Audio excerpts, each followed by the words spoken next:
हरे कृष्ण। मैं जब प्रथम बार श्रील प्रभुपाद का प्रवचन सुन रहा था राधाष्टमी के ऊपर, तो सामान्यतः जब हम भक्ति में नहीं आए थे, इस्कॉन में नहीं आए थे और वृंदावन जाया करते थे, तो वहां पर सभी जगह लिखा रहता है राधा, श्री राधा। और रिक्शे वाले आजकल तो सभी हॉर्न बजाने लगे हैं, लेकिन उस समय पर रिक्शे वाले हॉर्न नहीं बजाते थे, केवल राधे राधे बोलते थे। और उनका अनुकरण करके हम लोग भी राधे राधे बोलते थे। लेकिन जब इस्कॉन में आए और प्रथम बार श्रील प्रभुपाद का प्रवचन सुना राधाष्टमी के ऊपर, तो प्रभुपाद शुरुआत करते हैं कृष्ण की महिमा बता करके कि कृष्ण कितने महान हैं, कृष्ण कैसे सभी अवतारों के स्तोत्र हैं, कृष्ण कैसे सर्वाकर्षक हैं।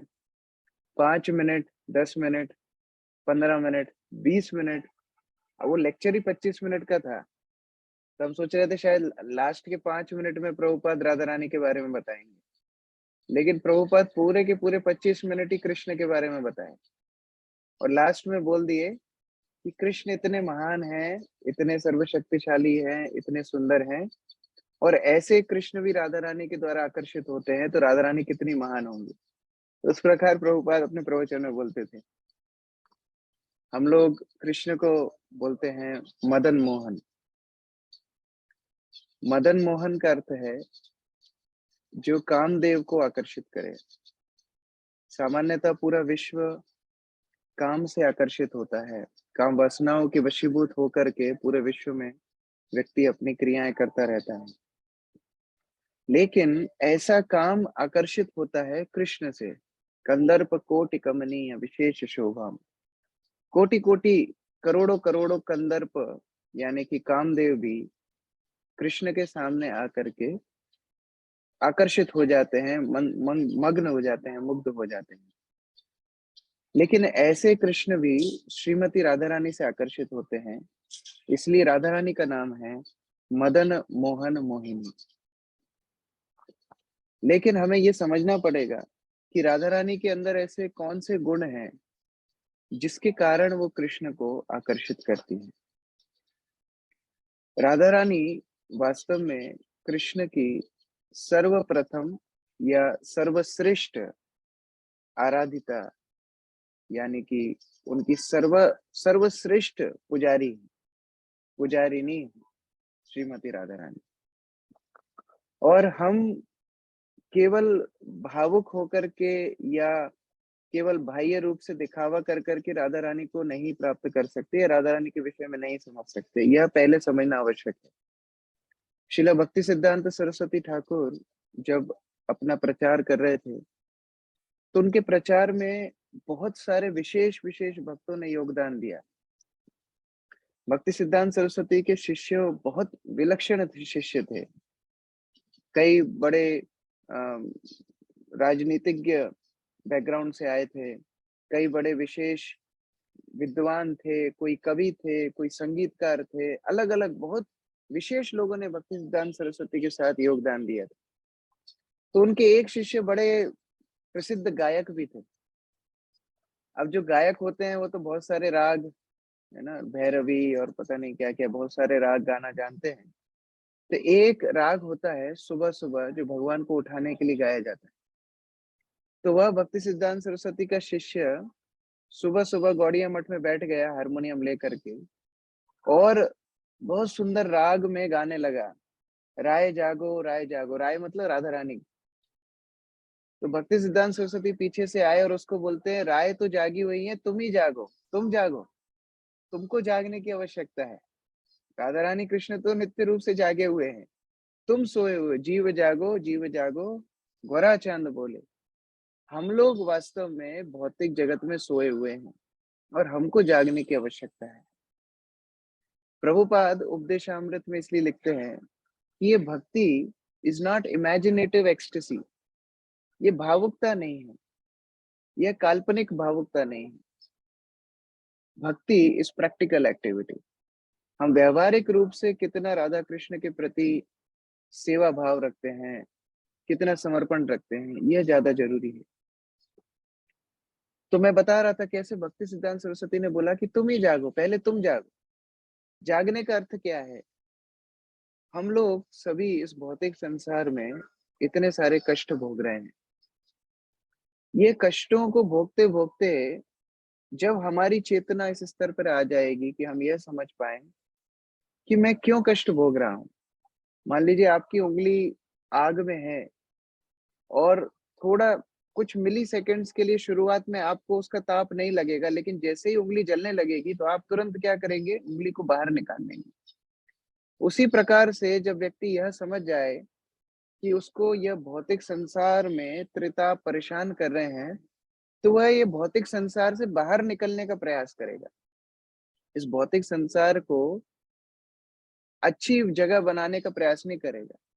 एक बार प्रभुपाद मायापुर में थे और प्रभुपाद जब मायापुर में अपने भक्तों से मिल रहे थे, तो एक संस्था के लोग उनसे मिलने के लिए आए, 4-5 ट्रस्टीज़ उनसे मिलने के लिए आए। तो प्रभुपाद ने उनको समय दिया और प्रभुपाद ने उनको पूछा कि आपकी संस्था क्या करती है? तो वो बता रहे थे कि हमारी संस्था ने प्रयास किया है कि कैसे वो इस संसार को एक अच्छी जगह बनाएँ, इस विश्व में शांति लाएँ और पूरे विश्व को एक साथ ला कर के वो लोग विश्व शांति स्थापित करेंगे। इसके लिए उन्होंने एक नया केंद्र बनाया है और उसके उद्घाटन के लिए प्रभुपाद को बुलाना चाहते हैं। प्रभुपाद ने उनको बोला कि अगर आप एक टॉयलेट में 2 किलो परफ्यूम डाल दें, तो क्या वो टॉयलेट रहने लायक बन जाएगी? क्या उस टॉयलेट में आप बहुत सारा कपूर, अगरू इत्यादि डाल दें, तो क्या वो टॉयलेट रहने लायक बन जाएगी? टॉयलेट, टॉयलेट ही रहेगी। टॉयलेट को कभी भी हम कमरा नहीं बना सकते, रहने योग्य नहीं बना सकते। उसी प्रकार भौतिक संसार में आप कितना भी प्रयास कीजिए, आप उसको रहने योग्य जगह नहीं बना सकते। फिर प्रभुपाद बोलते हैं, बाय द वे कब था इनॉग्रेशन कब था? वो लोग बोलते हैं, नहीं-नहीं स्वामी जी आप रहने दीजिए, हम लोग इनॉग्रेशन कर लेंगे। कहने का तात्पर्य है प्रभुपाद यह समझाना चाहते हैं कि भौतिक संसार हमारा घर नहीं है। हमारा घर वास्तव में आध्यात्मिक जगत है। अगर हम इतना समझ जाएँ कि यह भौतिक संसार में अगर सबसे बड़ा संसाधन, सबसे बड़ी सुविधा, सबसे बड़ा आनंद हमें मिल सकता है, तो वह है राधा रानी की कृपा, जिसको हम अलादिनी शक्ति बोलते हैं। और श्री श्रीमद् भक्तिचार्य स्वामी गुरु महाराज समझाते थे कि अलादिनी शक्ति क्या है?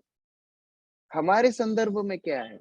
आध्यात्मिक संसार में तो अलादिनी शक्ति बहुत कुछ करती है, लेकिन हमारे जीवन में भौतिक संसार में जो हम रह रहे हैं, अलादिनी शक्ति का मतलब क्या है?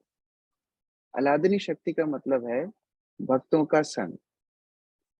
अगर हम भक्तों के संग में हैं, उपदेश ये ओशन ऑफ मर्सी में भी गुरु महाराज लिखते हैं, ये भक्तों का संग है इंटरनल पोटेंसी और यही राधा रानी का प्रकाश है जिसके बल पर हम भक्ति कर पाते हैं।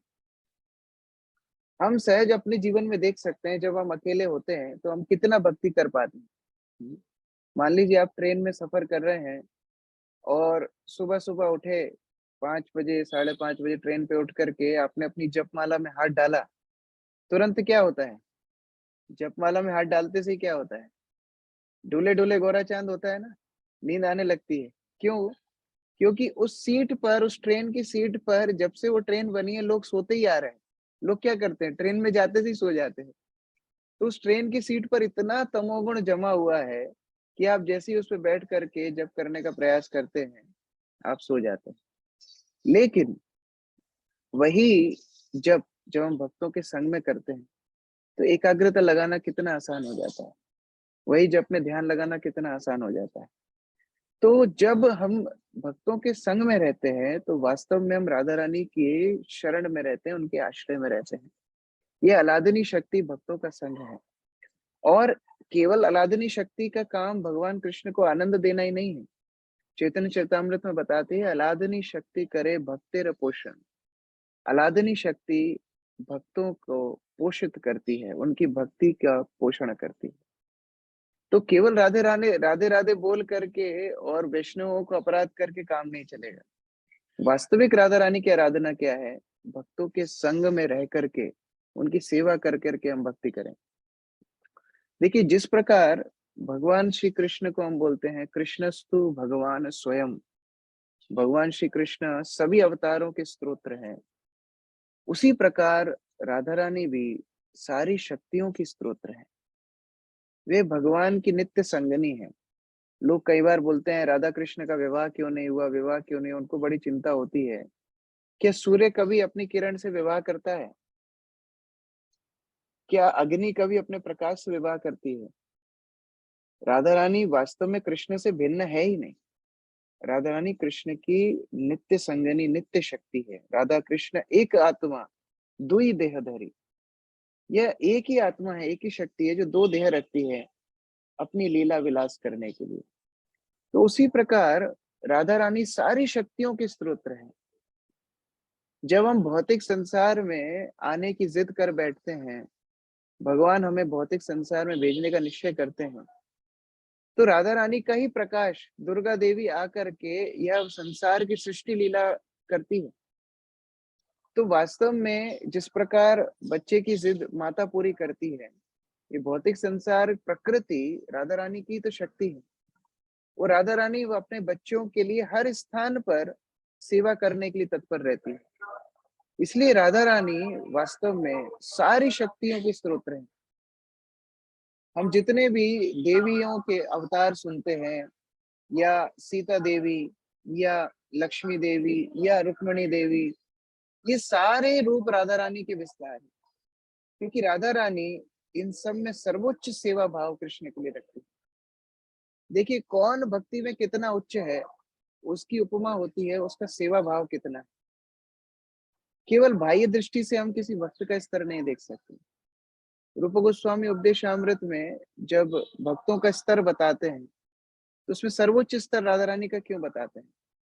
क्योंकि राधा रानी का सेवा भाव सर्वोच्च है। और किस प्रकार का सेवा भाव है? जब गोपियां और मुख्यतः राधा रानी अपने आप का श्रृंगार करती थी, तो वो इसलिए श्रृंगार नहीं करती थी कि दूसरे लोग हमारी तारीफ करेंगे, हम अच्छे दिखेंगे। वो केवल इसलिए श्रृंगार करती थी जिससे कृष्ण को प्रसन्नता मिले।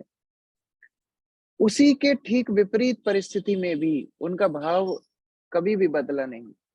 जब कृष्ण मथुरा के लिए निकल गए और ब्रजमंडल कृष्ण के वियोग में डूब गया, उस समय भी राधा रानी और बाकी गोपियों की क्या प्रतिक्रिया थी, यह देखने योग्य है।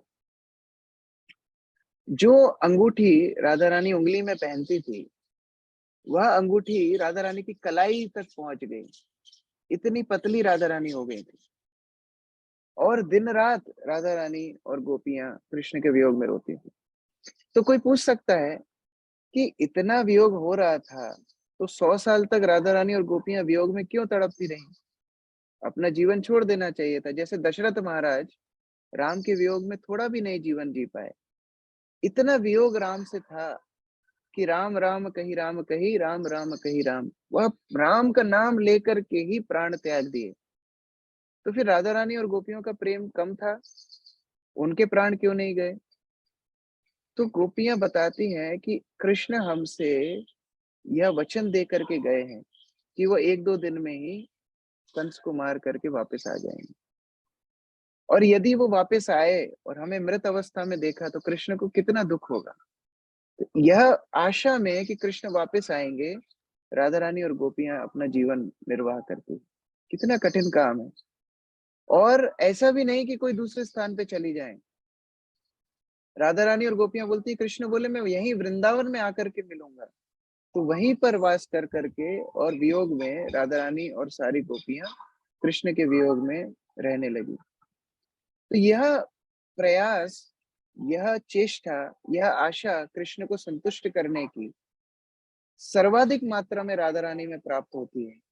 इसलिए राधा रानी सर्वश्रेष्ठ आराधिता है। और इनकी नित्य नित्य आयु कितनी है, आप लोग आश्चर्यचकित होंगे। नित्य आयु कितनी है, राधा रानी का भाव कितना शुद्ध है। उनकी नित्य आयु है 14 साल 2 महीने 15 दिन। ये राधा रानी की नित्य आयु है। अब एक 14 साल की लड़की का क्या भाव होता है, कितना शुद्ध प्रेम उसके अंदर होता है। कोई कल्मश नहीं, किसी प्रकार का बैर नहीं, किसी प्रकार का दिखावा नहीं। केवल एक ही भावना है कि मैं कैसे कृष्ण को संतुष्ट कर सकूं। और कृष्ण की नित्य आयु कितनी है? कृष्ण की नित्य आयु है 15 साल 9 महीने 2.5 दिन। तो कृष्ण 16 साल से कम और राधा रानी उनसे भी कम। इस प्रकार ये बहुत ही शुद्ध प्रेम की अवस्था है। इसलिए राधा रानी के प्रेम के सामने कृष्ण भी झुक जाते हैं। एक बार जयदेव गोस्वामी, जिन्होंने गीत गोविंद लिखा है, वो बहुत ही विख्यात आचार्य है। वह अपने जब गीत गोविंद लिख रहे थे, तो वो किस प्रकार लिखते थे, वो लीलाओं को स्मरण करते थे और भगवान की कृपा से उनको लीलाएं दिखती थी। उन लीलाओं को देख करके जयदेव गोस्वामी अपनी गीत गोविंद की रचना करते थे। तो एक बार उन्होंने देखा कि राधा रानी कृष्ण से रूठ गई हैं और मान लीला कर रही हैं, और कृष्ण जाकर के राधा रानी के चरणों में गिर जाते हैं और कृष्ण रो करके राधा रानी के चरणों का अभिषेक करते हैं अपने अश्रुओं से। तो ये देख करके जयदेव गोस्वामी को थोड़ा अटपटा सा लगा कि अरे, कृष्ण तो स्वयं भगवान है, राधा रानी उनकी आराधिता है, तो ऐसे राधा रानी के चरणों में कृष्ण कैसे गिर सकते हैं? हो सकता है ये मन की कल्पना है। और उन्होंने निश्चय किया कि यह श्लोक हम नहीं लिखेंगे। यह सोच करके वो उठे और अपनी पत्नी को बोलते हैं, पद्मावती उनकी पत्नी का नाम था। पद्मावती को बोलते हैं कि आप रसोई बनाइए और हम थोड़ा स्नान कर करके आते हैं। तो यह बोल करके वो चले गए। पद्मावती रसोई बना रही थी, तुरंत उनके पति वापस लौट करके आ गए और बोलते हैं कि मुझे बहुत भूख लगी है, तुरंत खाना दो। पद्मावती बोले, अरे अभी तो नहाने के लिए गए थे, इतने जल्दी कैसे आ गए? तो पद्मावती बोलती है, थोड़ा सा समय लगेगा। तो जयदेव गोस्वामी बोलते हैं, ठीक है, हम तब तक अपना श्लोक पूरा करते हैं। तो वह श्लोक को पूरा लिख करके आ गए और तब तक पद्मावती ने रसोई बनाई, उनको भोजन खिलाया, उनको प्रसाद खिलाया। और जयदेव गोस्वामी बोले, ठीक है, मैं नहा तो नहीं पाया था, जल्दी वापस आ गया भूख के कारण, अब नहाने जा रहा हूँ।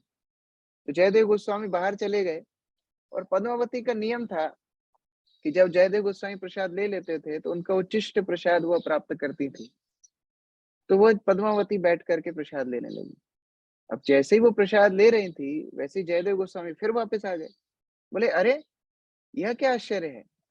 तुमने आज तक मेरे बिना प्रसाद नहीं खाया, आज पहले कैसे खाने लगी? पद्मावती सोचने लगी, क्या हो गया, इनका दिमाग सही है कि नहीं? अभी तो खा करके गए और अभी आकर के बोल रहे हैं कि मेरे पहले कैसे खा रही हो? बोले, मैं तो आया ही नहीं, मैं तो गंगा में नहाने के लिए गया था, अभी वापस आया, अभी आप मेरे पहले खा रही हैं। बोले, अरे! अभी तो आपको सारे पकवान खिलाए। नहीं, नहीं, मैं तो आया नहीं। जयदेव गोस्वामी विस्मित, पद्मावती भी विस्मित। जयदेव गोस्वामी अंदर भाग करके जाते हैं और अपनी जो हस्तलिखित लिपियाँ थी उनको देखते हैं कि कृष्ण स्वयं आए थे वास्तव में वह श्लोक को लिखने के लिए, क्योंकि जयदेव गोस्वामी हिचकिचा रहे थे लिखने के लिए। तो कृष्ण स्वयं आकर के वो श्लोक को पूर्ण कर गए, जहाँ राधा रानी के चरणों में कृष्ण गिरते हैं। और जयदेव गोस्वामी पद्मावती के भाग्य को सराहना करने लगे कि देखो आप कितनी भाग्यशाली हैं कि साक्षात कृष्ण मेरे रूप में आ गए, उन्होंने श्लोक भी लिख दिया और आपको उनकी सेवा करने का मौका मिला। तो राधा रानी को कृष्ण इतना प्रेम इसलिए करते हैं क्योंकि राधा रानी का सेवा का भाव सबसे ऊंचा है। सुखदेव गोस्वामी भागवत में बोलते हैं, अनयाराधिता नूनम भगवान हरिरीश्वरा, यन्नो विहाय गोविंदा प्रीतो यम अनयद रहा। यह सारी गोपियां तो कृष्ण को प्रिय थी, लेकिन एक विशेष गोपी थी जिसकी आराधना से कृष्ण आकर्षित हो जाते थे। और यदि वह गोपी कृष्ण को कहीं ले जाने का प्रयास करती, तो कृष्ण सभी को छोड़ करके उस गोपी के साथ चले जाते। और इतनी एक्सपर्ट राधा रानी थी, इतनी एक्सपर्ट थी, सभी कलाओं में निपुण। हम लोग कृष्ण को सराहना करते हैं कि वह सांदीपनी मुनि में आश्रम में आए, 64 दिन में 64 कलाएं सीखी। लेकिन जो मुख्य अंग कृष्ण का था बांसुरी बजाना, वह भी राधा रानी ने कृष्ण को सिखाया। जो कृष्ण को हम नटराज बोलते हैं, कृष्ण जो नाचते हैं इतने सुंदर रूप से, वह नाच भी राधा रानी ने कृष्ण को सिखाया। तो जो राधा रानी की आराधना सर्वश्रेष्ठ है, जो राधा रानी का सब विचार से भाव सर्वश्रेष्ठ है, ऐसी राधा रानी के भाव को सुखदेव गोस्वामी जैसे संत भी व्याख्या नहीं करना चाहते हैं। आप देखेंगे पूरी भागवत में सुखदेव गोस्वामी ने यशोदा और जो वरिष्ठ गोपियां थी उनके नाम तो लिए, लेकिन एक भी माधुर्य रस वाली गोपी का नाम ही नहीं लिया और राधा रानी का तो बिल्कुल भी नाम नहीं लिया। क्योंकि सुखदेव गोस्वामी सोच रहे थे कि राधा रानी का प्रेम इतना ज्यादा है कि जैसे ही हम राधा रानी का नाम लेंगे, वैसे ही भाव में डूब जाएंगे। और ये परीक्षित तो बेचारा 7 दिन में जाने वाला है, कहीं हमारी समाधि लग गई तो इनकी भागवत अधूरी रह जाएगी। इसलिए सुखदेव गोस्वामी ने पूरी भागवत में राधा रानी का नाम ही नहीं लिया। सुखदेव गोस्वामी वृंदावन के एक तोते हैं अपने आध्यात्मिक स्वरूप में, वो राधा रानी के तोते हैं। तो वो सारी लीलाओं को देखे हैं अपने खुद की आंखों से। तो ऐसे सुखदेव गोस्वामी राधा रानी का वर्णन नहीं कर पाए। लेकिन बाद में हमारे चैतन्य महाप्रभु के जो वरिष्ठ शिष्य थे गोस्वामी लोग, उन्होंने राधा रानी की महिमा का वास्तविक प्रकाश किया। जैसे हम श्रीमद् भागवत को कृष्ण का वांगमय स्वरूप बोलते हैं कि श्रीमद् भागवत क्या है, कृष्ण स्वधाम उपगते धर्म ज्ञानादि भी सह। जब कृष्ण अपने धाम को चले गए, धर्म ज्ञान सब कुछ चला गया, तो उसके बाद पुराण अर्को धीरे धीरे सूरज उग रहा है। इसी तरह से कृष्ण भागवत के रूप हरे में, कृष्ण प्रभु जी। भागवत पुराण के सूर्य के रूप से भगवान पुनः उदित हो गए। तो उस प्रकार से भागवत कृष्ण का वांगमय स्वरूप है। लेकिन राधा रानी का वांगमय स्वरूप क्या है? राधा रानी का भी वांगमय स्वरूप कुछ होना चाहिए। तो आचार्य लोग बताते हैं कि जो रूप गोस्वामी है, वो राधा रानी के बड़े निकट के भक्ति है। आध्यात्मिक जगत में राधा रानी की सबसे निकट है ललिता देवी, और ललिता देवी की फर्स्ट असिस्टेंट है रूप मंजरी। यह बहुत छोटी बालिका है, 7-8 साल की बालिका रूप मंजरी। और यह रूप मंजरी हर जगह ललिता देवी की उंगली पकड़ करके जाती है, और राधा रानी ललिता देवी को छोड़ के कहीं नहीं जाती है। तो रूप मंजरी जितना निकट से राधा रानी को जानते हैं, उतना और कोई नहीं जानते। वही रूप मंजरी रूप गोस्वामी बन करके भौतिक संसार में आती। और उन रूप गोस्वामी ने जो ग्रंथ लिखा है, जिनमें भक्ति रसामृत सिंधु सर्वश्रेष्ठ है, आचार्य लोगों ने बताया कि भक्ति रसामृत सिंधु राधा रानी का वांगमय प्रकाश है। इसलिए जिन लोगों ने भक्ति रसामृत सिंधु नहीं पढ़ा है, पहले भक्ति रसामृत सिंधु पढ़ना चाहिए, तभी राधा रानी को समझ सकते हैं। क्योंकि भक्ति रसामृत सिंधु में बताया क्या है? भक्ति रसामृत सिंधु में रूप गोस्वामी ने बताया कि कृष्ण की आराधना भक्ति कैसे की जाए, और यही राधा रानी का स्वरूप है कि कृष्ण की प्रसन्नता कैसे हो, भक्तों की प्रसन्नता कैसे हो। अगर यह हमारे जीवन में नहीं समझ में आ रहा है, तो हमारी भक्ति कनिष्ठ अधिकार पे ही है। कनिष्ठ क्या होता है? वो सोचता है मैं और कृष्ण बस, और कोई नहीं। लेकिन मध्यम और उत्तम भक्तों की आराधना करना, भक्तों की सेवा करना को प्राथमिकता देते हैं। और राधा रानी उस प्रकार से अपने जीवन से सिखाती है कि कैसे भक्तों की आराधना करना, दूसरे भक्तों की मदद करना, यह कृष्ण को ज्यादा प्रिय है। एक बार दुर्वासा मुनि जब ब्रजमंडल में आए थे, राधा रानी बहुत छोटी थी, और उस समय राधा रानी मिट्टी से खेला करती थी। ये छोटे बच्चे मिट्टी से कुछ बर्तन बनाते हैं, कुछ रसोई के सामान बनाते हैं, कुछ लड्डू बनाते हैं। ऐसे ही राधा रानी मिट्टी से खेल रही थी, और उसी समय दुर्वासा मुनि आए। तो जब दुर्वासा मुनि आए, तो कुछ लोग तो दुर्वासा मुनि को देखकर ही भाग जाते थे कि इनको प्रसन्न करना बड़ा कठिन है, और इनकी सेवा करना बड़ा कठिन है, और अगर कोई मुश्किल हो गई, कुछ गड़बड़ हो गई, तो श्राप देने में एक्सपर्ट हैं दुर्वासा मुनि, तो तुरंत श्राप दे देंगे। इसीलिए उन्होंने प्रयास किया कि सब लोग दुर्वासा मुनि से दूर रहें। अब दुर्वासा मुनि घूमते घूमते आ रहे, कोई भी रास्ते में नहीं मिल रहा उनको। एक छोटी सी बालिका राधिका उनको मिली। दुर्वासा मुनि बोलते हैं, बेटी तुम कहाँ रहती हो? राधिका बोलती है कि हम तो यहीं रहते हैं, हम यहीं के रहने वाले हैं, कीर्तिदा और विश्वभानु की पुत्री हैं। दुर्वासा मुनि बोलते हैं, मुझे बहुत भूख लगी है, कुछ खाने की व्यवस्था करो। अब छोटी सी राधा रानी, ज्यादा उम्र 3-4 साल उम्र होगी शायद, और ऐसी अवस्था में कैसे कहाँ से भोजन लाएंगी? तो जो मिट्टी से खेल रही थी, वही मिट्टी के लड्डू, वही मिट्टी की पुड़ी, वही मिट्टी के बर्तनों में दुर्वासा मुनि को परोस दिया, मिट्टी का खाना। दुर्वासा मुनि देख रहे यह क्या है। अब राधिका तो रोने लगी, बोले आप हमारा भोजन स्वीकार करेंगे नहीं तो हम बहुत रोएंगे और आपको रो रो के परेशान कर देंगे। दुर्वासा मुनि को चिंता हुई, अरे क्या करें क्या करें। इतना गुस्से वाला मुनि ऋषि भी राधिका के प्रेम में पड़ गया, और राधा रानी जितने प्रेम से मिट्टी का सामान दिए, दुर्वासा मुनि ने पहला मिट्टी का लड्डू उठा करके खाया। जैसे ही मुख में रखा, दुर्वासा मुनि सारा स्वाद भूल गए, मानो अमृत के वो लड्डू बने हुए थे। एक एक जो भी उन्होंने व्यंजन को चखा, दुर्वासा मुनि ने ऐसा भोग प्रसाद अपने जीवन में कभी भी नहीं खाया था। इतना प्रसन्न हो गए, दुर्वासा मुनि समझ गए ये कोई साधारण बालिका नहीं है, यह तो राधा रानी है। लेकिन प्रेम के वश में होकर के दुर्वासा मुनि सोचे कि हमको कुछ आशीर्वाद देना चाहिए।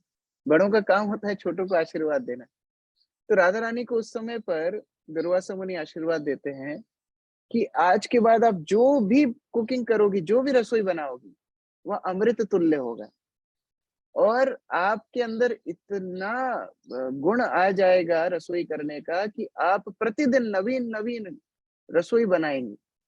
तो राधा रानी रोज़ जो रसोई करती थी, आइटम कभी रिपीट नहीं करती थी। आज जो बनाया वो कल नहीं बनेगा, परसों नहीं बनेगा। हम तो कहीं जाते हैं तो वही भिंडी, वही दाल, वही बार-बार आता है। लेकिन राधा रानी कभी भी कोई भी आइटम रिपीट नहीं करती। तो उस प्रकार से जब राधा रानी की सेवा है, उस प्रकार से जो उनकी भक्ति है, जो उनके गुण हैं, उसके बाद भी राधा रानी पूर्ण रूप से निस्वार्थ है। यह मुख्य कारण है कि कृष्ण राधा रानी को सर्वाधिक प्रेम करते हैं। क्योंकि वह यह नहीं चाहती कि मैं कृष्ण को प्रसन्न करूँ। वह यह चाहती हैं कि कृष्ण प्रसन्न हो। अगर कोई दूसरा व्यक्ति कृष्ण को ज़्यादा प्रसन्नता दे सकता है, तो राधा रानी बोलती हैं कि हम उनकी सेवा करने के लिए तैयार हैं, हम उनकी दासी बनने के लिए तैयार हैं। यह राधा रानी का भाव है। पूर्ण रूप से निस्वार्थ होकर के कृष्ण की सेवा में रत हैं राधा रानी, और इसीलिए कृष्ण राधा रानी को सर्वाधिक प्रेम करते हैं। एक बार एक मोर कृष्ण के नंदगांव में गया और जोर-जोर से चीखने लगा, कृष्ण, कृष्ण, कृष्ण। कृष्ण आए नहीं, बेचारा सुबह से दोपहर तक चिल्ला रहा था। फिर किसी ने बोला कि आप इधर मत जाइए, आप बरसाना जाइए और बरसाना जा करके आप राधा रानी को पुकारिए। वो मोर जा करके राधा रानी को पुकारता है, और जैसे ही एक बार पुकारता है, राधा रानी अपने महल से नीचे उतर करके आती हैं और उसको अपनी गोद में रख लेती हैं। और राधा रानी का आशीर्वाद प्राप्त करके मोर बहुत सुखी हो जाता है और सब जगह फिर राधा रानी का नाम लेने लगता है। तो जब फिर अंततः वो नंदगांव पहुंचता है राधा रानी का नाम लेते हुए, तो फिर कृष्ण भागते-भागते आते हैं। तो मोर पूछता है, क्यों भाई, पहले तो इतना चिल्लाया मैं, आप आए नहीं, अभी क्यों आ गए? कृष्ण बोलते हैं, मैं अपने भक्तों के पराधीन हूँ, और जो राधा रानी मुझको सर्वाधिक प्रेम करती हैं, उनके लिए तो मैं बिक गया हूँ। मैं गीता में बोलता हूँ, ये यथा माम प्रपद्यन्ते, कि जैसा भक्त मुझे सेवा करेगा, मैं वैसे ही उसके साथ आदान-प्रदान करूँगा। लेकिन श्रीमती राधा रानी का प्रेम, उनकी सेवा इतनी ज़्यादा है कि मैं उनका कभी भी ऋण चुका ही नहीं सकता, इसलिए मैं उनके लिए जीवन भर ऋणी हूँ। इस प्रकार कृष्ण राधा रानी के प्रति पूर्ण रूप से बिक गए हैं, और उसका मुख्य कारण है कि राधा रानी किसी भी प्रकार से स्वार्थपूर्ण नहीं है। उनके अंदर कोई भी इच्छा इस प्रकार नहीं है कि मैं कृष्ण को सेवा करूँ, मैं आगे आऊँ, मैं अगर मेरे अलावा और कोई कृष्ण के पास नहीं बैठना चाहिए, ऐसा नहीं है। राधा रानी हमेशा पीछे रह कर के सेवा करना चाहती हैं। चैतन्य महाप्रभु अपने शिक्षाष्टक में राधा रानी का भाव बताते हैं कि आश्लिष्य वा पादरताम पिनष्टुमाम अदर्शनाम मर्महताम करोतु वा यथा तथा वा विदधातु लंपटो मत प्राणनाथस्तु स एव नापरा। चैतन्य महाप्रभु राधा रानी का भाव बताते हुए बोलते हैं कि राधा रानी कृष्ण को इतना सेवा करना चाहती हैं, इतना सेवा करना चाहती हैं, वह बोलती हैं कि कृष्ण, यदि आप प्रेम से हमें स्वीकार करें, तो भी हम आपकी सेवा करेंगे। यदि आप हमें तिरस्कृत करके, भर्त्सना करके हटा दें, दूर हटा दें, तो भी हम आपकी सेवा करेंगे। किसी भी परिस्थिति में हम तो आपकी नित्य दासी हैं। इस प्रकार का भाव राधा रानी का भाव है, और यह वृंदावन का भाव है। लोग बोलते हैं कि हम वृंदावन जाएँगे, वृंदावन में वहाँ पर ही वास करेंगे। अभी तो टी-शर्ट्स भी मिलती हैं, I lost my heart in Vrindavan. तो वह टी-शर्ट खरीद करके लोग ले आते हैं। लेकिन वास्तविक वृंदावन यात्रा क्या है? वास्तविक वृंदावन का भाव लेने का अर्थ क्या है? चैतन्य महाप्रभु वृंदावन केवल एक बार गए। केवल एक बार चैतन्य महाप्रभु वृंदावन गए। लेकिन जब पुरी में रहा करते थे, पुरी में रथ यात्रा में नृत्य किया करते थे, तो चैतन्य महाप्रभु गीत गाते थे कि मन मोर वृंदावन, मेरा मन वृंदावन बन जाए, मेरे मन में सारे ब्रजवासी वास करें, मेरे मन में उनकी शुद्ध भक्ति आ जाए। इस प्रकार की भावना हमें भगवान से करनी चाहिए। चैतन्य महाप्रभु साक्षात राधा रानी का भाव लेकर के आए, और ये राधा रानी का भाव कृष्ण क्यों लेकर के आए? क्योंकि कृष्ण के लिए भी राधा रानी का भाव समझना मुश्किल था। उन्हें राधा रानी का भाव लेकर के पूरा ड्रामा करना पड़ा राधा रानी का भाव समझने के लिए। कृष्ण को पहली चिंता तो यह हुई कि ऐसा क्या है मुझ में कि राधा रानी मुझसे इतना प्रेम करती है, ऐसा क्या है मेरे अंदर, है ना। एक बहुत विख्यात जयदेव गोस्वामी कृत श्लोक है, करार विंदे न पदार विंदम मुखार विंदे विनिषेवंतम वतस्य पत्रस्य पुटे शयानम बालम मुकुंदम मनसा स्मरामि।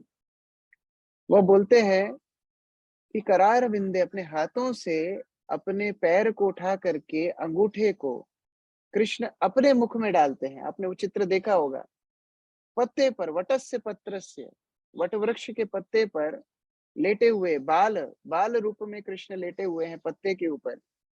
मार्कंड ऋषि ने ये छवि देखी थी, और अपने ही अंगूठे को अपने हाथों से उठा करके अपने मुख में डाल करके देखना चाहते हैं कि मेरे चरणों की आराधना मेरे भक्त लोग करते हैं, तो मेरे चरणों में ऐसी क्या माधुर्यता है, लेकिन वह प्रेम को समझ नहीं पाते। इसलिए चैतन्य महाप्रभु के रूप में कृष्ण को आना पड़ता है राधा रानी के प्रेम को समझने के लिए। और चैतन्य महाप्रभु आकर के क्या देते हैं? चैतन्य महाप्रभु आकर के हमको हरि नाम देते हैं। हरे कृष्ण कृष्ण कृष्ण हरे हरे, हरे राम राम राम हरे। राधा रानी कृष्ण प्रेम की स्वरूपिणी है, महाभाव स्वरूपिणी राधा ठाकुरानी। और हरिनाम संकीर्तन वही प्रेम है, गोलोकेर प्रेम धन हरिनाम संकीर्तन।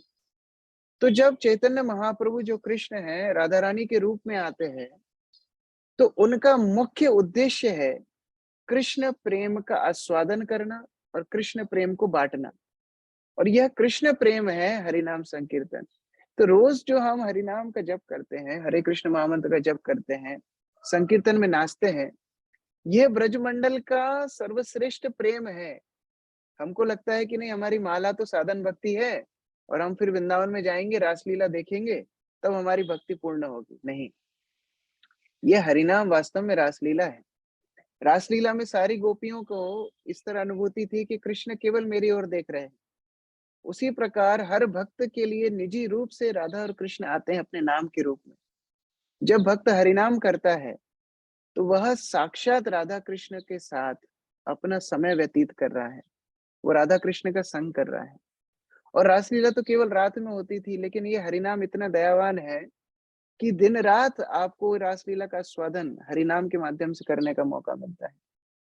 और रासलीला में केवल स्त्रियों का प्रवेश था, भगवान शिव को भी स्त्री बन करके द्वार पर ही आने के मौका मिला। लेकिन यह रासलीला हरिनाम के माध्यम से जो हमें मिल रही है, यह कोई विचार नहीं करती, पुरुष स्त्री बूढ़ा बच्चा जानवर। चैतन्य महाप्रभु की लीला में तो जानवरों ने भी हरिनाम किया। तो उस प्रकार से हर व्यक्ति हरिनाम कर सकता है और राधा रानी और कृष्ण के संग को प्राप्त कर सकता है। लेकिन मुश्किल क्या है, हमारा विश्वास उस प्रकार हरिनाम में नहीं है। जब कोई बड़ा यज्ञ वज्ञ होता है, जब कोई बड़ा अनुष्ठान होता है, तो हमें लगता है हाँ ये बहुत बड़ी भक्ति हो रही है। कोई बहुत बड़ा मंदिर बनाए, बहुत सारी अर्चना करे, तो हमें लगता है हाँ ये बहुत बड़ा प्रसिद्ध मंदिर है, यहाँ बहुत बड़ी भक्ति हो रही है। लेकिन कोई भक्त बैठ करके हरे कृष्ण कृष्ण कृष्ण हरे हरे, हरे राम राम राम हरे हरे, ये हरिनाम करे, तो इतना ज्यादा महान नहीं लगता। ये हमारी मानसिकता उस प्रकार से बन गई है। एक बार विदेश में एक व्यक्ति था गुजरात से, और उसने नया ऑफिस बनाया। तो उसने बोला हरे कृष्ण भक्तों को कि आप यज्ञ करो। तो भक्तों ने उसको समझाया कि भैया यज्ञ नहीं होता है, अभी कलयुग का यज्ञ है हरिनाम संकीर्तन, तो हम हरिनाम संकीर्तन करेंगे। तो वो गुजराती बहुत नाराज हो गया, बोलता नहीं, यज्ञ करना है तो करो, नहीं तो जाओ, हमको यज्ञ चाहिए।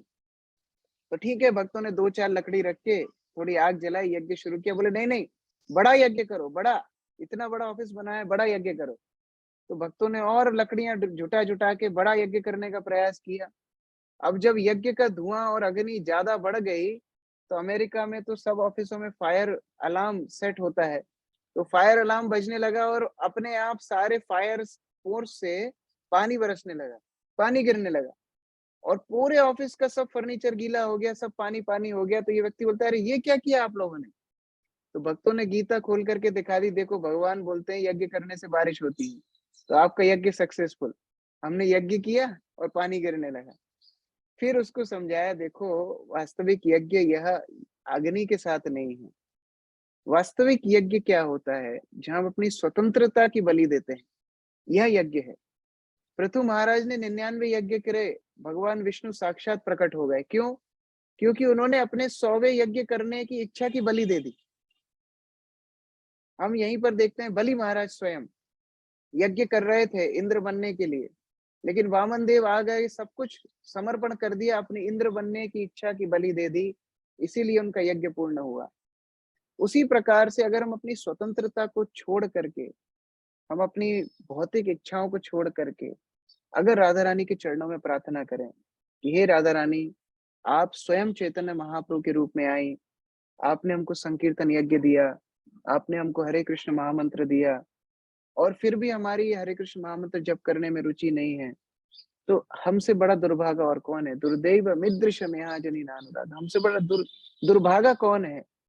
तो हे राधा रानी, आज आप हमको आशीर्वाद दीजिए कि हम अपनी स्वतंत्रता को छोड़ सकें और स्वतंत्रता को छोड़ करके हम गुरु वैष्णव की सेवा कर सकें। राधा रानी जो स्वयं सेवा की मूर्तिमान स्वरूप हैं, सेवा की पराकाष्ठा हैं, तो ये राधा अष्टमी पर्व है, सेवा मांगने का पर्व। ये भिक्षा मांगने का पर्व है, जहाँ हम सेवा की भिक्षा मांगते हैं, हम भिक्षुक बनते हैं और जब इस सेवा की भावना को राधा रानी हमें देंगी, हम इस सेवा के बल से गुरु वैष्णव को जब संतुष्ट करेंगे, तब राधा रानी हमारे हृदय से सारे अनर्थों को, कल्मशों को दूर कर देंगी। हमारे अंदर यह सामर्थ्य नहीं है कि हम अपने अनर्थों की शुद्धि कर सकें, लेकिन केवल जब श्रीमती राधा रानी हमें सेवा भाव देंगी, हम जब सेवा करेंगे, उस सेवा से प्रसन्न होकर राधा रानी हमारे हृदय को शुद्ध करेंगी और तब वास्तविक कृष्ण भक्ति हम कर पाएंगे। तो उस प्रकार राधा रानी के चरणों में हमें इस राधा अष्टमी पे प्रार्थना करना चाहिए। ये बहुत विशेष पर्व है। कृष्ण जन्माष्टमी से भी ज्यादा महत्वपूर्ण है राधा अष्टमी। कृष्ण भक्ति सिद्धांत सरस्वती बताते थे कि जो देवी के उपासक हैं उनको शाक्त बोलते हैं, जो शिव के उपासक हैं उनको शैव बोलते हैं, जो कृष्ण के उपासक हैं उनके कार्ष्णेय बोलते हैं, लेकिन जो राधा रानी के उपासक हैं उनको गौड़ीय बोलते हैं। तो हम गौड़ीय वैष्णव कौन है? राधा रानी के उपासक हैं। इसलिए कभी भी हम राधा और कृष्ण को अलग अलग आराधना नहीं करते। कभी भी किसी मंदिर में केवल कृष्ण की आप आराधना नहीं देखेंगे गौड़ीय संप्रदाय में। कभी भी आप कृष्ण का नाम अकेला जप करते नहीं देखेंगे, हमेशा राधे कृष्ण हरे कृष्ण इस प्रकार जप होता है। तो उस प्रकार से राधा रानी की सेवा, कृष्ण की सेवा, यह भिक्षा मांगने का यह पर्व है।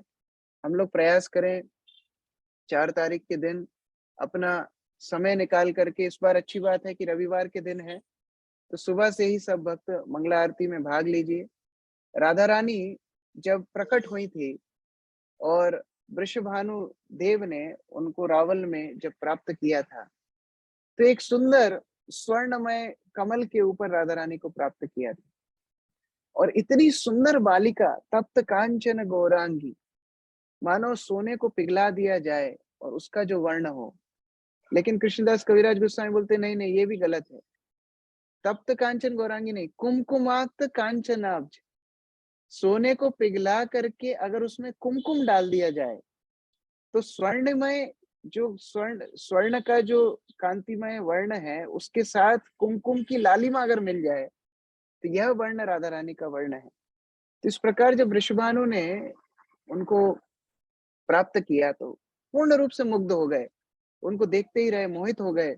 उनको घर ले आए, कीर्तिदा बहुत प्रसन्न हो गई और एक बहुत बड़े महोत्सव का आयोजन किया। लेकिन एक मुश्किल थी कि ना राधा रानी रो रही थी, ना कुछ प्रतिक्रिया कर रही थी, ना अपनी आँखें खोल रही थी। तो सबको बड़ा दुःख हुआ कि शायद ये बच्ची जन्म से अंधी है, शायद ये बच्ची जन्म से बधिर है, शायद ये बच्ची जन्म से गूंगी है। इसीलिए कोई प्रतिक्रिया नहीं कर रही, रो नहीं रही, आंखें नहीं खोल रही, सुन नहीं रही, किसी प्रकार की ध्वनि को कुछ प्रतिक्रिया नहीं दे रही। तो बड़ा दुख था वृषभानु और कीर्तिदास सुंदरी को। क्या करें, महोत्सव तो शुरू हो ही गया था, सभी लोग मिलने आ रहे थे और उसी बीच वृषभानु के प्रिय मित्र नंद महाराज मिलने के लिए आए। अब नंद महाराज आए तो उनके बालक कृष्ण भी साथ में आए। कृष्ण राधा रानी से 1-1.5 साल बड़े थे, तो थोड़ा थोड़ा चलना सीख गए थे घुटनों के बल। अब घुटनों के बल चलते चलते राधा रानी के पलने के पास पहुंच गए, जहां नंद और वृषभानु बात कर रहे थे। तो पलने को पकड़ करके कृष्ण खड़े हुए प्रथम बार, और जैसे ही कृष्ण खड़े हुए वैसे ही राधा रानी ने आंखें खोली। प्रथम बार राधा रानी ने आंखें खोल करके मुस्कुरा करके कृष्ण का दर्शन किया, क्योंकि राधा रानी और कुछ देखना ही नहीं चाहती हैं। किसको देखना चाहती हैं? केवल कृष्ण को देखना चाहती हैं। उसी प्रकार ये जो मंगला आरती है, ये बहुत विशेष है, क्योंकि जब हम मंगला आरती में जाते हैं तो प्रथम बार हमारे दिन की शुरुआत हो राधा कृष्ण को देख करके।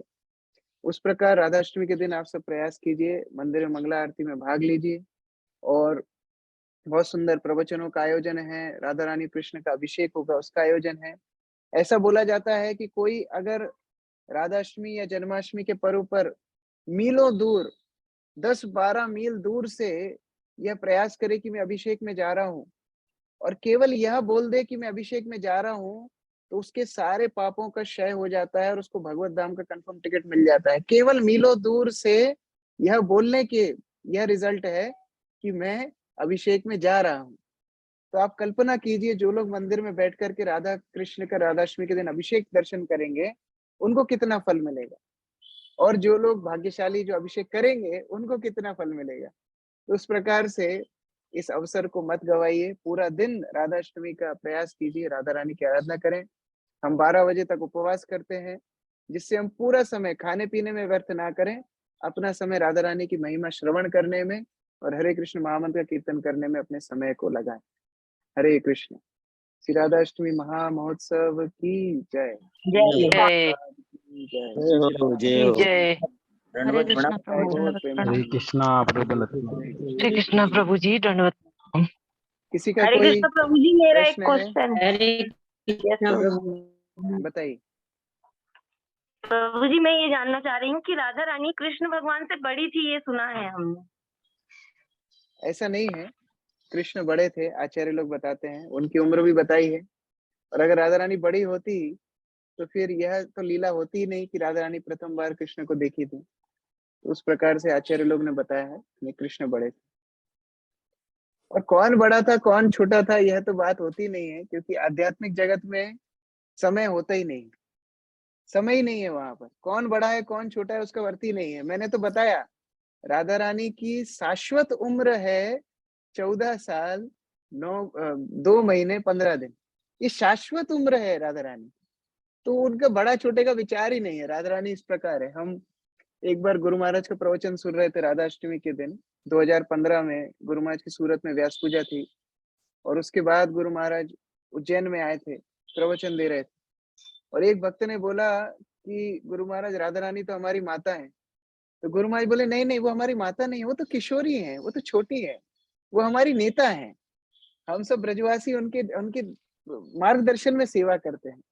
तो छोटी सी राधा रानी, छोटे से कृष्ण, उनकी शाश्वत उम्र है। कौन बड़ा कौन छोटा यह विचार हम नहीं कर सकते। ठीक है। थैंक और यू कोई प्रभु जी। प्रश्न? और कोई भक्त कुछ बोलना चाहते हैं? ईश्वरी गांधर्विका माता जी।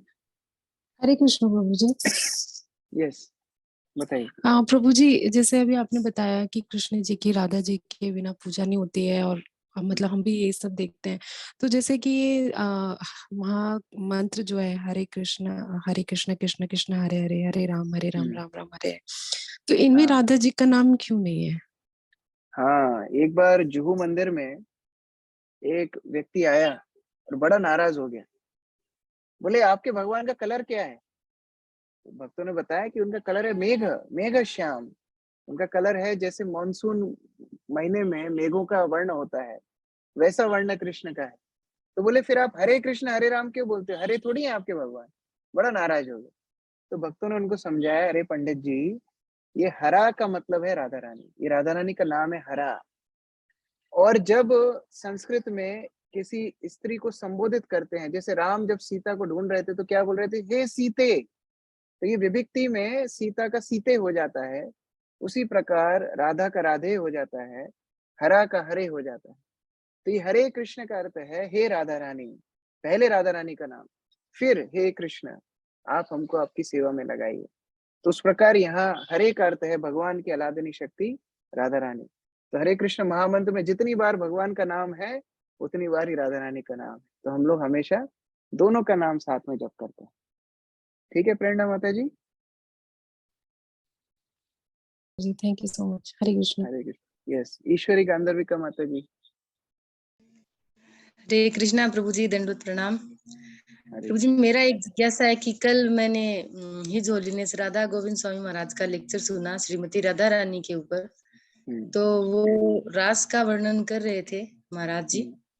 तो वो बता रहे थे कि जब रास हुआ तो उस समय साधारण गोपियां जो थी उनको मान हो गया, लेकिन भगवान उनके साथ में अच्छे से डांस कर रहे थे और आदान प्रदान कर रहे थे। तो श्रीमती राधा रानी ने जब देखा तो उनको मान हो गया कि ये मेरे जैसे इनके साथ व्यवहार हो रहा है, तो मतलब मेरा वैल्यू भगवान अलग नहीं कर रहे। तो ऐसा करके राधा रानी को मान हो गया, तो वो एक तरफ जाके बैठ गई। और आपने अभी बताया कि श्रीमती राधा रानी सेवा में पहले सबको आगे करके फिर स्वयं पीछे रहते हैं। तो ये भाव तो राधा रानी का आध्यात्मिक है, लेकिन हम जैसे भौतिक जगत के लोग इसको समझ नहीं पा रहे हैं। थोड़ा क्लियर करेंगे? देखिए वैसे यह रासलीला का जो विषय है उस पे श्रील राधा गोविंद स्वामी महाराज जैसे महाभागवत भक्त बोलेंगे तभी हम समझ सकते हैं। मेरी अल्प बुद्धि से जितना मैंने श्रवण किया है, देखिए कोई भी क्रिया का जो उद्देश्य होता है उससे उस क्रिया की संस्तुति होती है कि वो क्रिया अच्छी है या बुरी है। राधा रानी के मान के कारण कृष्ण गायब हो गए, लेकिन उसके बाद क्या हुआ यह विशेष है। उसके बाद सारी गोपियों का प्रेम, ऐसा आचार्य लोग बताते हैं, करोड़ों गुना बढ़ गया।